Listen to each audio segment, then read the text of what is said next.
درانه کتونکو السلام علیکم. زه محمد سلمان همدرد د حق غږ پښتو چینل خبري لنډیز کې ستاسو کوربه اوس تاسو پام را اړوم د مهمو خبرونو لنډیز ته. اروپایي کمیسیون په دې حساس وضعیت کې له برټانیا سره د تګ راتګ بندیز د جدي اندېښنې وړ مسله بللې ده. د دغه کمیسیون 28 غړو په تازه څرګندونه کې ویلي دي په دې حساس شرایطو کې چې د کرسمس رخصتۍ دي او زرګونه کسان د اروپا له بېلابېلو ښارونو باید برټانیا ته تګ راتګ وکړي له ستونزو سره مخ دي.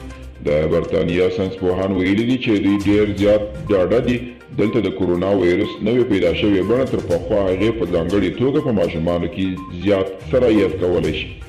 د افغان حکومت د مذاکراتي ټیم غړي حافظ منصور ویلي چې د افغان سیاستوالو او مشرانو ترمنځ سیاسي اختلاف کولی شي د سولې مذاکرات له خطر سره مخ کړي. منصور زیاته کړې ده چې دوی له ډاکټر عبدالله څخه هدایت اخلي. ولسمشر غني دوی ته یوازې مشوره ورکوي.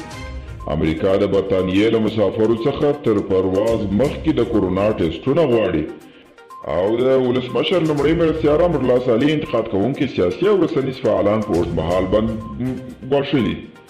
هغوی تر دې دمه د صالح دې خبرو ته کوم غبرګون نه دی ښودلی.